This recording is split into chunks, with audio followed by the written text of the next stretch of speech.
Salam uşaqlar. Deməli, səhifə 66-da KSG nömrə 7-yə baxaq. Bir-bir izah eləyəcəm. Diqqətlə dinləyin. Deyir ki, aşağıdakı funksiyalardan hansı xətti funksiyadır? Gəl baxaq. Biz dedik ki, xətti funksiya nədir? Y bərabərdir AX plus B şəklində göstərilən funksiya xətti funksiya adlanır. Burada x-la y dəyişənlərdir. Dərs izahında demişik. X-in adı sərbəst dəyişəndir. Y-in adı isə aslı dəyişəndir. Yəni x-a verdiyimiz qiymətdən asılı olaraq y qiymətlər alır. A ilə B isə əmsallardır. Bu bucaq əmsalı adlanır. B isə sərbəst hədd və ya sərbəst əmsal adlanır. Gəl indi baxaq görək bu düstura uyğun olan variant hansıdır burada. A variantına baxırsan. A variantında y bərabərdir 4 bölünsün x. Biz nə dedik? 4 bölünsün x olmaz. Yəni məxrəcdə, əgər x məxrəcdədirsə, bu xətti funksiya olmayacaq heç vaxt. Mütləq AX olmalıdır. Yəni bu x vurulan hissədə olmalıdır. A variantı deyil. Keçirsən B variantına. B variantında biz dedik ki, x-in dərəcəsi ümumiyyətlə y bərabərdir AX plus B şəklində göstərilən xətti tənlikdə, xətti funksiyada, yəni x-in y-in dərəcəsi 1 olmalıdır. Bu zaman biz xətti funksiyadan söhbət edə bilərik. Amma B variantında 2x kvadrat plus 7-dir. X-in dərəcəsi 2 olub. Bu adlanır kvadratik funksiya və yaxud da kvadratik tənlik və siz bunu 8-ci sinifdə keçəcəksiniz. C variantına baxırıq. C variantı tam da bizim yazdığımız düstura uyğundur. Yəni y bərabərdir 3x plus 12. Bunun bucaq əmsalı A-dır. Sərbəst həddi 12-dir. 12 deyil, 1/2 imiş. 1/2-dir. Y var, x-i var. Sərbəst dəyişəni var və aslı dəyişəni var. Vəssalam. Baxırsan D variantına. Y-də də 3 minus 0,4 x-in kvadratı. Burada da x-in kvadratı var. Yenə də qaydanı pozur.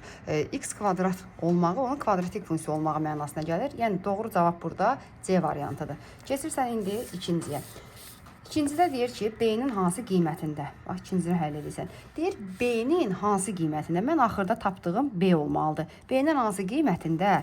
Deyir ki, BX plus 8y bərabərdir 8 və 4x minus 3y bərabərdir 12. Tənliklərinin qrafikləri absis oxuna aid olan nöqtədə yerləşir. Uşaqlar, absis oxuna aid olan nöqtə deyirsə, yəni təsəvvür edin ki, bu absisin üzərində bir nöqtədir. Bunun absisi var, absis x idi də. Absisi var, amma ordinatı yoxdur. Hansı ki biz dərs sahında demişdik ki, neyinirdi? O x-la kəsişmə nöqtəsini tapanda y-ə 0 verirdik. O y oxu ilə kəsişmə nöqtəsini tapanda da x-a 0 verib tapmalıydıq. İndi bizə burada deyir ki, absis oxuna aid olan nöqtədə yerləşir. Yəni absisi var. İnsan onu tapacaqsan. Nəyi yoxdur? Ordinatı yoxdur. Çünki absisə aid olan nöqtədə yerləşir. Deməli, neyinəyəcəksən? Y-ə 0 verəcəksən. Burada, bu tənlikdə y-ə 0 verəcəksən. Yazırsan 4x minus 3 vurulsun y-in yerinə 0 qoydum. Bərabərdir 12-yə. 4x 3'ü 0'a vuranda 0 eləyir. Yəni bura yox oldu, getdi. Bərabərdir 12-yə. X-i tapanda 12-ni 4-ə böldün, 3 elədin. Deməli, x var idi və sən tapdın ki, x 3-dür. X-i 3 tapandan sonra y-də nə demisən? Y-də 0 demisən. Əlində y var, əlində x var. Gətirirsən burada yerinə qoyursan, B-ni tapırsan. Yazırsan B vurulsun. X-i nə tapmısan? 3. B vurulsun 3. Üstə gəlinsin 8 vurulsun. Y-in yerinə qoymuşdun. Bayaq 0 qoymuşdun. Bərabərdir 8-ə. B vurulsun 3, sən bilirsən ki 3B deməkdir. Əmsal qarşıda yazılır. Üstə gəl. 8 0-a vurdun, sıfırlandı, getdi. Üstə gəl 0, yəni bərabərdir 8-ə. Buradan da 3B bərabərdir 8-ə. B-ni də tapanda 8-i bölürsən 3-ə. 8-i də 3-ə böləndə 2 tam 3-də 2. Doğru cavab oldu D variantı. Baxırsan indi demək üçüncüyə. Üçüncüdə bizə nə deyir? Üçüncü çox rahatdır.